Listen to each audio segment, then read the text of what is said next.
Le vice-président du groupe parlementaire Ensemble pour la République, les députés de l'alliance présidentielle autour du groupe politique fidèle à Emmanuel Macron. Donc ce n'est pas l'extrême droite, ce n'est pas le Rassemblement national, c'est les macronistes. Ce député s'appelle Mathieu Lefebvre. Il a demandé ce matin sur Sud Radio d'expérimenter et de menacer l'Algérie avec une politique de zéro visa, de visa zéro.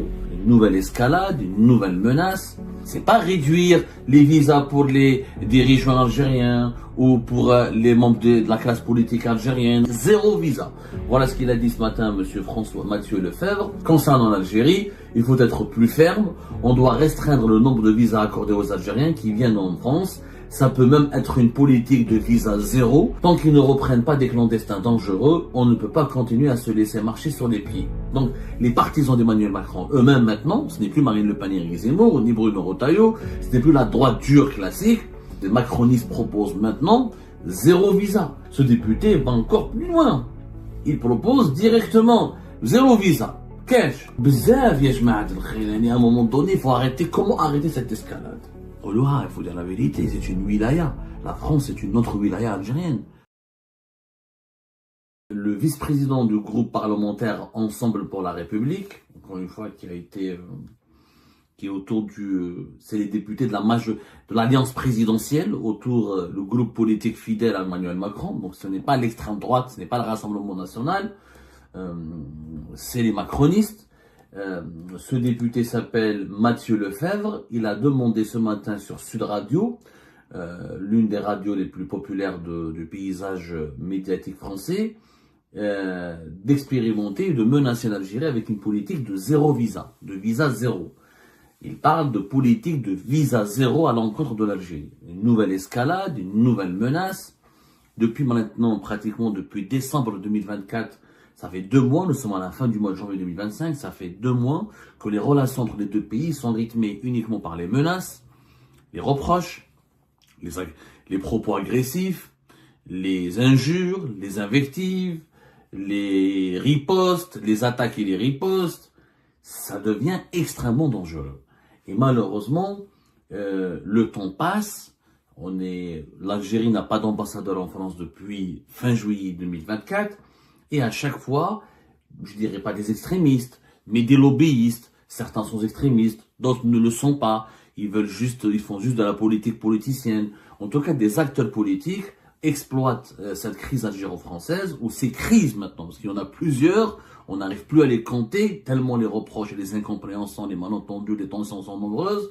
Des acteurs politiques dans les deux pays, et des acteurs politiques qui ne sont pas favorables au rapprochement des deux pays, donc ne cessent de mettre de l'huile sur le feu, et ils exploitent toutes les brèches ouvertes par ces crises pour s'engouffrer dans ces brèches, pour faire de la politique politicienne, pour faire une exploitation politique de ces crises, et afin de séduire leur électorat, ou soigner leur popularité, ou créer du buzz, ou faire avancer les intérêts de leur agenda politique sur le dos des relations franco-algériennes qui sont devenues le tremplin. Malheureusement, le tremplin. Le ring, d'abord, c'était un ring de boxe, le ring de tous les mouvements extrémistes et les mouvements radicaux et les tendances idéologiques les plus, encore une fois, les tendances idéologiques les plus hostiles à des relations apaisées entre les deux pays. Mais aujourd'hui, ce n'est plus un ring, c'est un tremplin pour les politiques qui veulent renforcer leur popularité,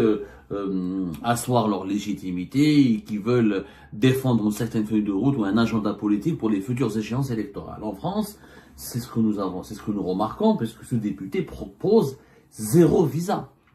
C'est pas réduire les visas pour les dirigeants algériens ou pour les membres de la classe politique algérienne ou pour les familles des dirigeants politiques algériens ou pour la nomenclature, mais zéro visa. Voilà ce qu'il a dit ce matin, monsieur Mathieu Lefebvre. On a un problème d'immigration que l'on ne maîtrise plus, on ne choisit pas l'immigration de travail, on a une immigration familiale subie et qui est massive et on n'arrive pas à intégrer celles et ceux qui respectent les projets de la France et ses valeurs. En plus, on a un problème d'assimilation, on n'a pas de problème d'immigration français. Après, il dit, concernant l'Algérie, il faut être plus ferme, on doit restreindre le nombre de visas accordés aux Algériens qui viennent en France. Ça peut même être une politique de visa zéro.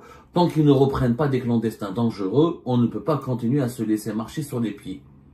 C'est quand même un langage extrêmement dur. Encore une menace. Je répète ce que monsieur Mathieu Lefebvre a dit ce matin même, ce 31 janvier 2025.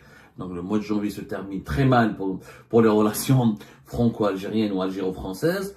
Il faut être plus ferme. On doit restreindre le nombre des visas accordés aux Algériens qui viennent en France.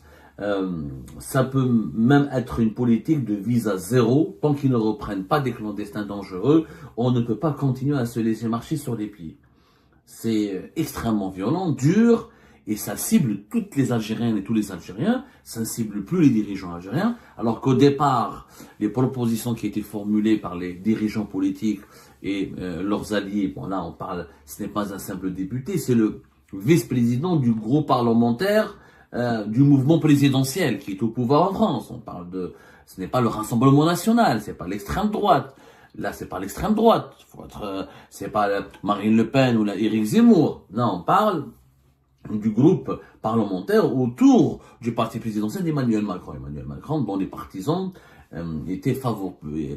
Emmanuel Macron qui était l'acteur, le président qui a essayé de tisser les relations les plus apaisées, les plus tranquilles avec l'Algérie, ou même en proposant des alliances multiples dans plusieurs secteurs, allant de la sécurité jusqu'à la gestion de la mémoire collective entre l'Algérie et la France. Donc, les partisans d'Emmanuel Macron eux-mêmes maintenant, ce n'est plus Marine Le Pen, Éric Zemmour, ni Bruno Retailleau, ce n'est plus la droite dure classique, puisque Mathieu Lefebvre est un fidèle à Emmanuel Macron, qui est censé être quand même un parti modéré. Eh ben, il lui-même propose, les macronistes proposent maintenant zéro visa. C'est-à-dire encore plus loin que ce que Bruno Retailleau, ce que Darmanin, ce que les ministres durs du gouvernement français, les ministres les plus durs de l'actuel gouvernement français sont en train de proposer. Ce député va encore plus loin. Il propose directement zéro visa, cash. C'est inquiétant pour l'avenir. C'est inquiétant pour l'avenir et c'est inquiétant pour les millions d'Algériennes et d'Algériens qui ont des attaches avec la France, pour les franco-algériens, pour les binationaux, pour leurs familles en Algérie. Zéro visa, ça signifie, je rappelle que plus de 60% des visas Schengen qui sont accordés aux Algériens et aux Algériens sont des visas pour la France, que le visa c'est un projet de vie en Algérie, que le visa est un synonyme de liberté, que la France c'est la première destination des Algériens à l'étranger, c'est le pays qui abrite le plus important, la plus importante communauté algérienne établie à l'étranger. C'est extrêmement important, c'est 279 000 visas qui ont été demandés par les Algériens et les Algériens en 2023 pour la France. La France a rejeté 93 151 visas, alors que les Algériens et les Algériens ont demandé 279 005 visas. Vous imaginez si le taux de rejet est absolu, c'est-à-dire il est à 100%, c'est-à-dire que sur les 200 000 et quelques, presque 300 000 demandes de visa pour la France, tout a été rejeté, tout est rejeté pour les Algériens et les Algériens, ça fera un cataclysme. Un cataclysme important et même dangereux. Dangereux pourquoi? Ça va signer la fin de la liberté de circulation entre les deux pays. Ça va toucher les étudiants. Ça va porter préjudice aux Algériens et aux Algériens qui veulent se soigner en France, aux Algériens et aux Algériens qui veulent aller étudier en France, qui veulent aller travailler en France, qui veulent aller rendre visite à leurs parents en France, à leur famille en France. Il y aura plus de tourisme, il y aura plus de voyages d'affaires, il y aura plus de voyages pour des motifs médicaux, les étudiants seront impactés. C'est quand même, nous avons une communauté de plus de 30 000 étudiants en France. On parle, chaque année, entre 20 000 et 30 000 Algériens veulent aller étudier en France aussi.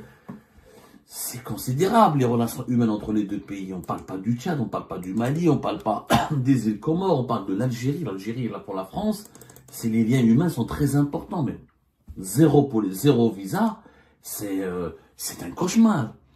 C'est extrêmement extrémiste. Et le fait que même les partisans d'Emmanuel Macron en arrivent à formuler de telles idées aussi extrémistes, aussi brutales, aussi violentes, ça témoigne que les relations vont mal. Les relations vont très très mal.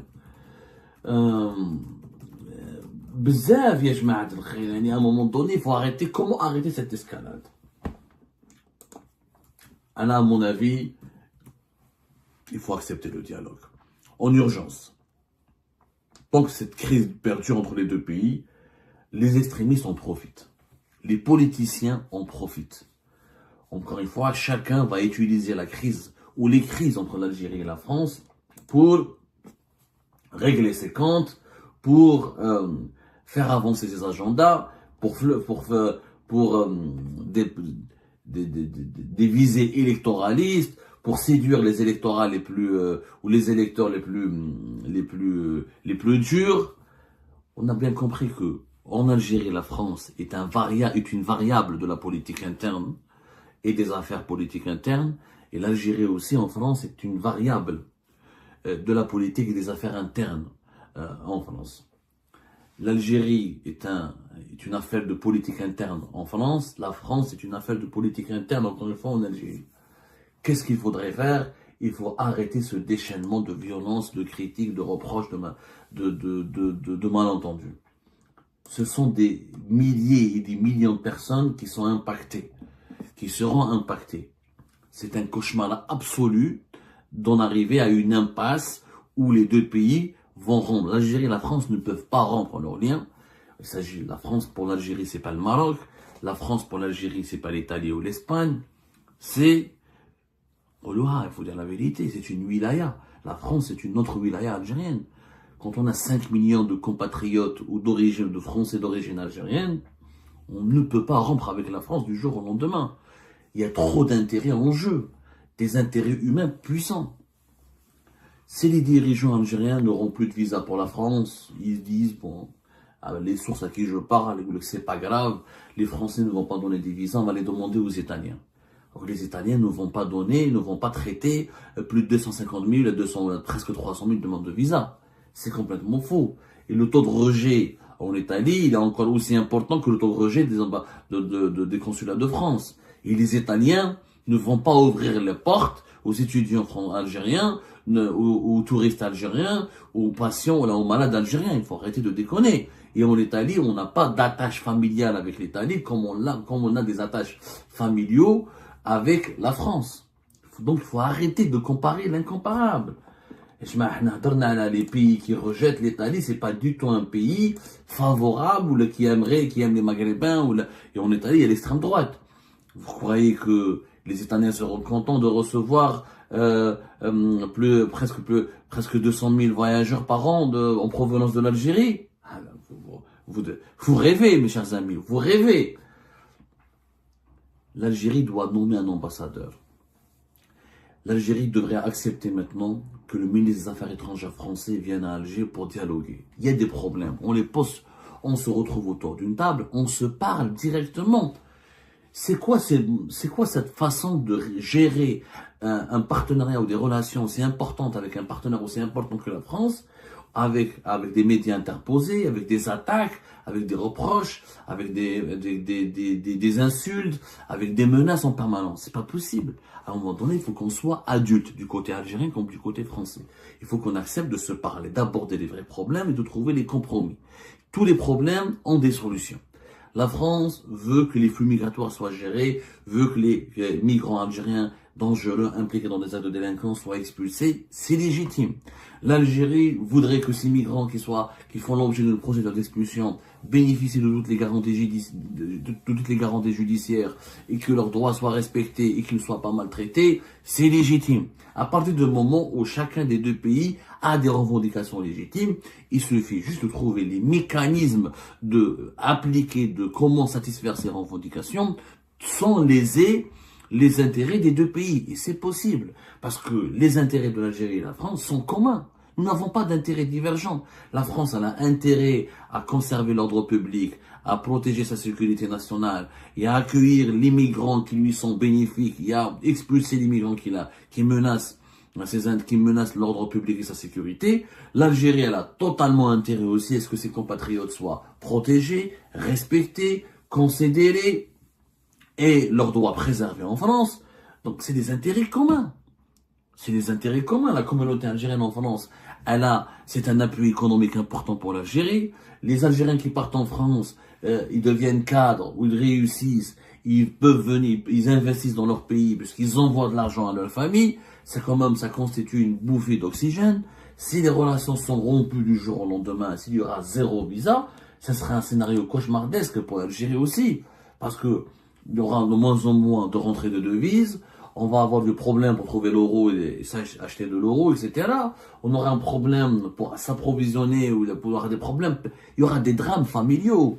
Au-delà des problématiques économiques, de pénurie de certains produits, de pénurie de l'euro, des devises, et il y aura des drames familiaux, des drames personnels. Les étudiants, voilà, en France, on peut s'inscrire dans une bonne université française sans payer très cher. L'Italie ne pratique pas les mêmes frais scolarités que la France. La Grande-Bretagne, les États-Unis ou le Canada ne pourront pas accueillir un nombre aussi important d'étudiants algériens parce que les études là-bas sont extrêmement chères. Et puis les étudiants algériens viennent en France parce qu'ils ont des appuis familiaux, ils ont des soutiens, des relais. Ils arrivent à trouver, ils arrivent à avoir des hébergements, ils arrivent à travailler, ils sont épaulés par leurs proches. Il y a une communauté algérienne, il y a de l'entraide. Cette communauté, s'il y a une rupture brutale avec la France, avec une politique de visa zéro, qui est pour moi un marqueur de rupture, c'est une rupture brutale et violente, la communauté algérienne en France sera abandonnée à son triste sort. C'est là où les extrémistes c'est là où l'extrême droite va se réjouir, va en profiter encore plus pour torpiller les droits de la communauté algérienne. Il faut que le pouvoir algérien comprenne que la violence dont il fait preuve dans sa gestion des tensions avec la France font le bonheur de l'extrême droite. L'extrême droite en France, elle se dit que ce que fait le pouvoir algérien arrange totalement ses intérêts, puisqu'il alimente, il justifie par la suite la violence du régime algérien dans ses rapports avec la France, justifie par la suite et alimente et permettent et légitime les actions violentes que veut propulser ou que veut mettre en place l'extrême droite ou la droite dure et conservatrice. Donc le régime algérien n'est pas en train de défendre le pays, il est en train d'aggraver, de mettre encore davantage en péril les intérêts du pays en ayant un mode de relation extrêmement belliqueux avec la France. Nous avons des intérêts immenses, immenses, sur le plan économique, sur le plan culturel, sur le plan humain et démographique, sur le plan... On se permet pas de jouer avec des vies humaines, on se permet pas de jouer avec une communauté aussi importante que la communauté algérienne en France, comme si, voilà, c'est pas l'Espagne, c'est pas le Maroc. Et ben voilà, c'est la fin de cette vidéo mes amis, je vous remercie comme d'habitude pour avoir suivi jusqu'à la fin. N'oubliez pas de nous laisser vos commentaires et vos réactions sur le sujet très intéressant de cette vidéo et de vous abonner à la chaîne si vous n'êtes pas encore abonné surtout. Je remercie toutes les personnes qui nous soutiennent et tous nos abonnés. Nous avons bien dépassé les 28 000 abonnés sur cette chaîne. Ça fait vraiment plaisir et je vous remercie très chaleureusement pour votre soutien et pour votre confiance. Nous essayons toujours de diffuser les extraits qui nous semblent le plus intéressants pour notre communauté marocaine et maghrébine et aussi pour les personnes de la diaspora en France et en Europe. Donc voilà mes remerciements et mes salutations et à la prochaine dans une nouvelle vidéo. Au revoir.